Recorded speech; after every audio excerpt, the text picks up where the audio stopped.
มายน้อมใจมาห่วงตำรวจทางหลวงนั่งรถตราโลไม่คุยทับใครคำใหญ่คำโตไม่กลางเป็นโกโทโปรดเข้าใจตำรวจทางหลวงดวงดังกระดาษอนาถชีวิตเหมือนดังเส้นดาวถึงคราวลำบากไม่อยากบอกใครเพียงให้ปลอดภัยผู้ใช้ถนน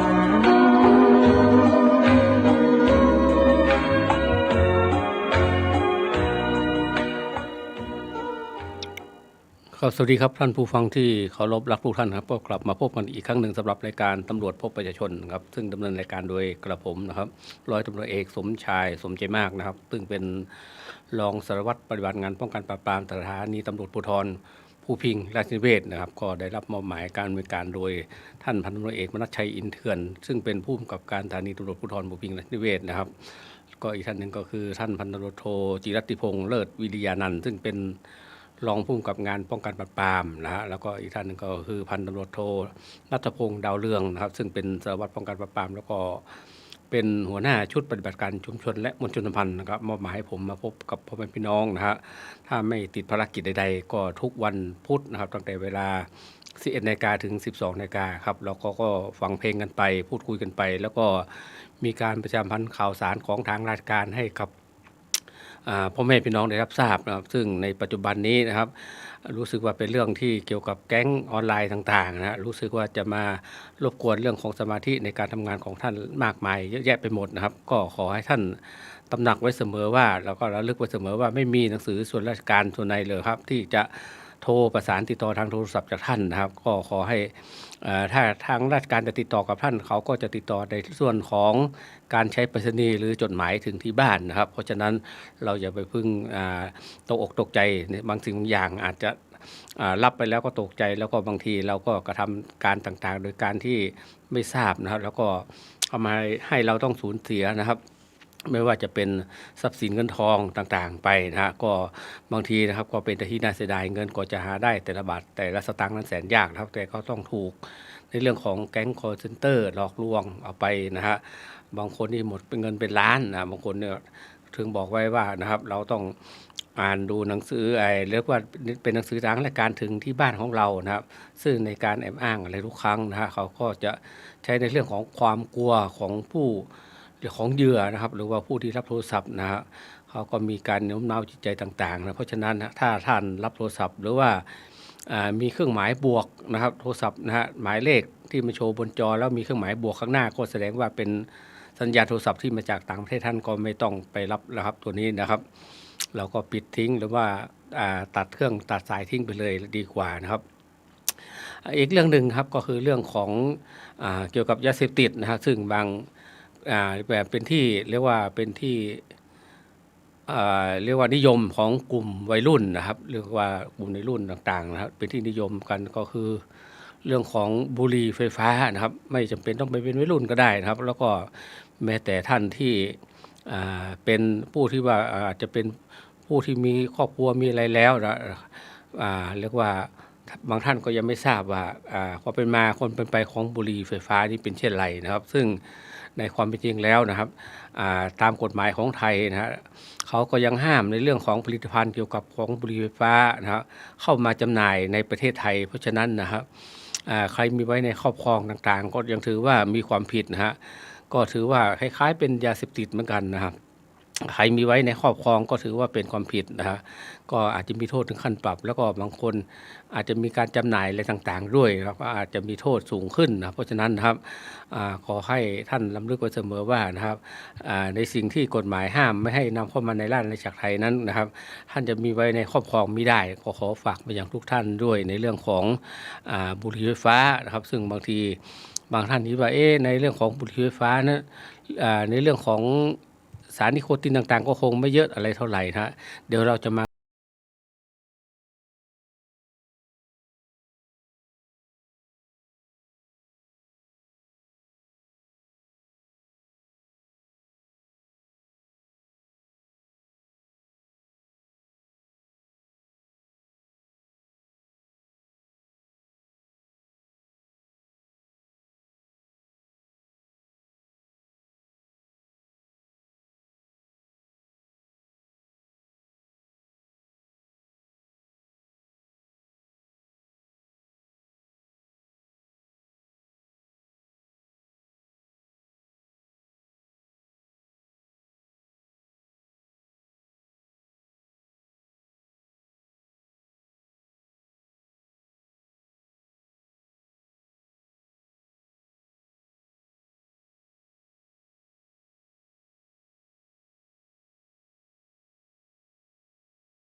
วันสุดท้ายที่ระนองถ้ารถทัวร์จุงพิษเธอไปตั้งสองต่างคนประคองมือสองเคียงคู่กันน้ำตกน้ำหล่นเปิดล้นสองแก้มดังคืนเดือนแรมมืดมัวเหมือนเธอกับฉันของฝากกะปิปลาหมึกกุ้งแห้งแบ่งปันไม่คิดไม่ฝันว่าเรานั้นต้องจากกันไกลโอ้น้องสาวระนองเธอรำเธอร้องกลางสายฝนช่ำไหลฉันจำต้องจากเธอทั้งที่จำใจอีกนานแค่ไหน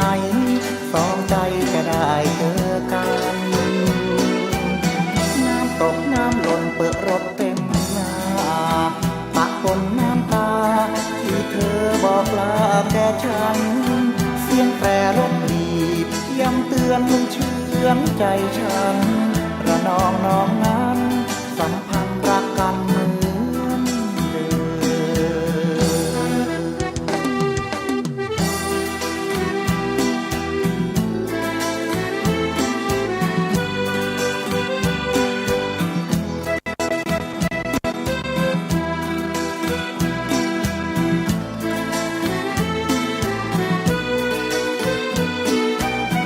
น้ำตกน้ำหล่นเปิดรถหัวใจ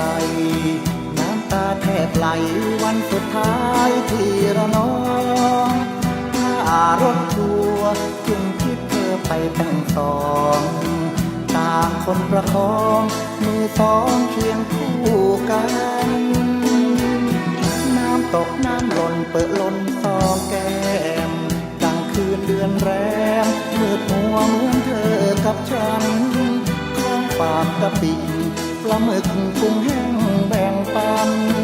ไม่คิดไม่ฝันว่าเรานั้นต้องจากกันไกลโอ้น้องสาวระนอง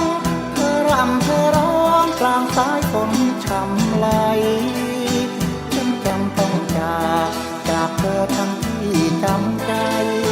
อีกนานแค่ไหนสองใจจะได้เจอกัน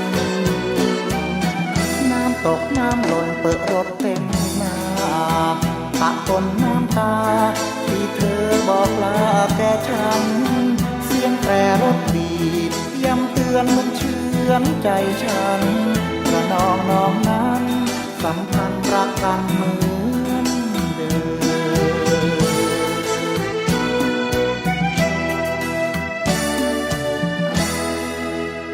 ครับก็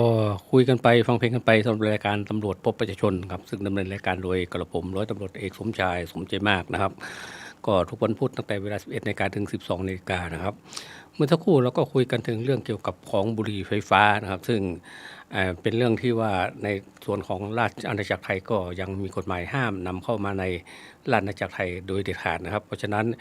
ผู้ใดมีไว้ในครอบครองก็ต้องเรียกว่ามีความผิดตามกฎหมายนะครับในส่วนของ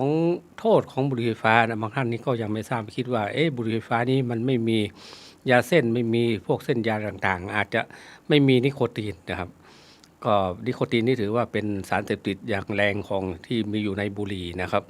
แต่ในความเป็นจริงแล้วนะครับบุหรี่ไฟฟ้านี้เขาก็จะเอานิโคตินนี้ไปทำเป็นนิโคตินเหลวแล้วก็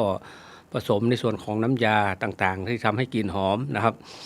รสชาติเย้ายวนใจดมกลิ่นแล้วหอมนะครับซึ่งน้ำยาต่างๆนี้ก็จะมีพิษภัยต่อร่างกายอาจจะเป็นเรียกว่ามีเชื้อราต่างๆนะเข้าไปเกาะในส่วนของน้ำยาบางทีน้ำยาต่างๆนี้ก็จะหมดอายุนะครับก็มีอายุใช้ก็เรียกว่าไม่กี่อาทิตย์แต่บางคนที่ซื้อของเก่าของอะไรมาใช้นะโดยที่ไม่ได้ดูก็อาจจะมีเชื้อราเกาะแล้วก็เสพเอาเชื้อราเข้าสู่ร่างกายก็ทำให้นะฮะเป็นสาเหตุอันดับหนึ่งที่ทำให้เกิดมะเร็งที่ปอดได้เพราะฉะนั้นนะฮะท่านที่คิดว่าสูบบุหรี่ไฟฟ้าเข้าไปแล้วไม่เป็นอันตรายต่อร่างกายก็ขอให้คิดใหม่นะครับถือว่าท่านคิดผิดนะครับเพราะว่าบุหรี่ไฟฟ้าแล้วความจริงแล้วมีโทษนะฮะเยอะกว่าบุหรี่ธรรมดาทั่วไปอีกนะครับแล้วก็อีกอย่างหนึ่งนะฮะการสูบบุหรี่ไฟฟ้าบางทีมีเจ้าที่ตำรวจเจ้าที่สับสามิตต่างๆมาพบเจอท่านก็อาจจะถูกจับกุมนะฮะมาดำเนินคดีเรียกว่าดำเนินคดีได้เพราะฉะนั้นนะฮะ การสูบกันแรงทุกครั้งนะฮะเราก็ต้องระมัดระวังด้วยเหมือนกันกับบุหรี่ทั่วไปครับปัจจุบันนี้นะครับการสูบบุหรี่นี้จะมีการห้ามมีกฎหมายห้ามไว้นะแล้วก็คิดง่ายๆนะครับในเรื่องของยาเสพติดในปัจจุบันนี้ก็มีอยู่2ประเภทด้วยกันนะฮะยาเสพติดประเภทแรกคือยาเสพติดที่ว่าถูกกฎหมายนะครับถูกกฎหมายนี่ในส่วนของอ่าในส่วนของทางการเขาก็จะบังคับในเรื่องของผู้เสพแล้วก็ในส่วนของผู้ซื้อรวมทั้งเวลาอย่างเช่นเหล้าหรือบุหรี่หรือว่าพวกของหรือว่าบุหรี่ที่ห้ามจำหน่ายให้แก่ผู้มีอายุต่ำกว่า20ปีนะครับในส่วนของเครื่องดื่มที่มีแอลกอฮอล์ก็จะมีห้ามจำหน่ายให้แก่ผู้ที่มีอายุต่ำกว่า20ปีแล้วก็มีช่วงเวลาของการจำหน่ายอยู่เป็น3ช่วงด้วยกันนะครับบางท่านนี้อาจจะทราบดีแล้วนะครับก็คือจำหน่ายได้ตั้งแต่ 11 นาฬิกาถึง 14 นาฬิกาแล้วก็อีกครั้งหนึ่งก็เวลา 17 นาฬิกาถึง24 นาฬิกานะครับเพราะฉะนั้นนะฮะใครที่จำหน่ายเกินนอกเหลือเวลาไว้ก็ท่านก็ต้องเรียกว่าถูกจับกุมเพราะฉะนั้นนะฮะนี่เรียกว่าเป็นยาเสพติดที่ถูกกฎหมายนะครับแต่ยาเสพติดที่ผิดกฎหมายนี่ก็เป็นพวกของยาบ้าพวกเฮโรอีนกัญชาอะไรต่างๆนะกัญชานี่ก็เหมือนกันนะครับบางท่านนี่ยังเข้าใจผิดที่ว่าเขาเปิดเสรีแล้วสามารถที่จะสูบที่ไหนได้นะฮะความจริงแล้วเรื่องของกัญชานี้นะครับท่านจะสูบได้โดยเพราะว่าท่านจะต้องเป็นเรียกว่าเป็นที่ว่าอยู่ในเรื่องของโครงการของแพทย์นะที่ว่าได้รับการบำบัดในเรื่องของโรคต่างๆนะครับซึ่งแพทย์ก็ให้คำแนะนำเช่นโรคของมะเร็งระยะสุดท้ายแรงต่างๆนะครับท่านก็สามารถที่จะสูบได้แต่การสูบกัญชาอะไรควักทุกครั้งนะครับท่านจะต้องสูบในที่มิดชิดนะไม่สามารถที่จะส่งควันของกัญชาไปรบกวนผู้หนึ่งผู้ใดได้นะครับถ้าควรไปรบกวนผู้อื่นนะครับเขาโทรไปแจ้งเจ้าที่ไปถึงที่เกิดเหตุท่านก็ต้องถูกจับกุมนะครับเพราะฉะนั้นต้องระมัดระวังในเรื่องของการเสพด้วยนะครับขอฝากไปยังท่านในเรื่องของกัญชาแล้วก็เรื่องของบุหรี่ไฟฟ้านะครับซึ่งปัจจุบันนี้ท่านก็หลายท่านนะฮะบางท่านก็เข้าใจผิดคิดว่าเขาเปิด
กาครับเมื่อสักครู่เราก็ได้คุยกันเกี่ยวเรื่องของกัญชาแล้วก็บุหรี่ไฟฟ้าไปแล้วนะครับอีกเรื่องหนึ่งที่สำคัญก็คือเรื่องของยาเสพติดอื่นๆนะที่เป็นยาเสพติดที่ผิดกฎหมายนะครับสำหรับพี่น้องทุกท่านนะครับก็ท่านก็มีโอกาสช่วยในส่วนของทางราชการนะครับเพราะว่าถ้าทราบในเรื่องของเบาะแสของผู้ที่ยุ่งเกี่ยวกับยาเสพติดก็สามารถโทรไปแจ้งนะฮะเบาะแสต่างๆที่ท่านทราบได้ที่เบอร์โทรศัพท์ศูนย์เรียกว่าถ้าเป็นสถานีตำรวจภูธรภูพิงค์ราชนิเวศก็053211750นะครับหรือท่านจะโทรไปที่หมายเลข191ซึ่งเป็นศูนย์วิทยุสายตรวจของจังหวัดเชียงใหม่ก็ได้นะครับซึ่งในเรื่องของการโทรเข้าศูนย์วิทยุ191นั้นนะครับท่านก็ไม่ต้องเสียค่าโทรศัพท์ใดๆทั้งสิ้นนะครับก็ขอฝากมาด้วยนะครับเพราะว่าท่านอาจจะสังเกตเห็นคนอยู่บ้านใกล้เรือนเคียงกับเราทำไมมันรวยเอานะครับแล้วก็ 4-5 วันเปลี่ยนรถคันหนึ่ง 4-5 วันหรือว่าเดือน 2 เดือนเปลี่ยนรถคันหนึ่งลักษณะนี้ไม่มีอาชีพที่ว่าเป็นการเป็นงานไม่มีความรู้อะไรนะแต่ทำไมร่ำรวยผิดปกตินะครับท่านก็สามารถแจ้งไปได้ที่ศูนย์วิทยุ191นะครับในส่วนของเจ้าที่ตำรวจเขาก็จะส่งในส่วนของชุดสืบสวนออกไปนะสืบสวนดูข่าวหาข่าวนะว่าบุคคลผู้นั้นเป็นผู้ที่ยุ่งเกี่ยวกับยาเสพติดหรือไม่นะครับก็ขอฝากขอบคุณมายังท่านผู้ฟังที่เคารพทุกท่านด้วยนะครับที่บางท่านนี้กรุณาแจ้งเบาะแสต่างๆมาให้ในส่วนของทางราชการรับทราบนะครับในส่วนของพันตำรวจเอกมนัสชัยอินเถื่อนซึ่งเป็นผู้กำกับการสถานีตำรวจภูธรภูพิงค์ราชนิเวศนะครับก็แจ้งให้ผมมาขอความร่วมมือในเรื่องของการแสวงหาความร่วมมือจากประชาชนนะครับความร่วมมือจากประชาชนในเรื่องของการป้องกันปราบปรามอาชญากรรมและก็ยาเสพติดนะครับในเรื่องของอาชญากรรมก็เหมือนกันนะครับบางทีนะฮะตอนเรียกว่าตำรวจนั้นนะฮะอยู่ไกลจากที่เกิดเหตุบางทีก็กว่าจะไปถึงที่เกิดได้ก็ใช้เวลา5 นาที 10 นาทีนะฮะแต่พอเป็นพี่น้องอยู่ในที่ใกล้ๆที่เกิดเหตุท่านก็สามารถที่จะแจ้งนะฮะเรื่องอย่างเช่นบางทีเป็นเรื่องของการทะเลาะวิวาทกันนะฮะเล็กๆน้อยๆอาจจะเป็นการจอดรถขวางประตูอะไรบ้างนะฮะซึ่งเป็นเรื่องที่ว่าเล็กๆน้อยๆมากแต่นะฮะถ้ายังมีการโต้เถียงอะไรกันต่อไปพบอาจจะมีถึงขั้นว่าทำร้ายร่างกายบางทีก็ถึงขั้นฆ่ากันตายก็มีเพราะฉะนั้นนะครับถ้าท่านได้ยินในเรื่องของการทะเลาะวิวาทอะไรต่างท่านก็สามารถโทรไปแจ้งไปที่ศูนย์วิทยุ191ได้นะครับเพื่อที่ตำรวจจะได้ไปที่เกิดเหตุแล้วก็ไประงับเหตุนะครับก่อนที่เหตุการณ์ต่างๆมันจะสายเกินไปนะฮะแล้วอีกเรื่องหนึ่งก็เรื่องของผู้ที่ชอบเสพหรือว่าเมาแล้วขับรถต่างๆนะซึ่งปัจจุบันนี้ในส่วนของกฎหมายต่างๆเขาก็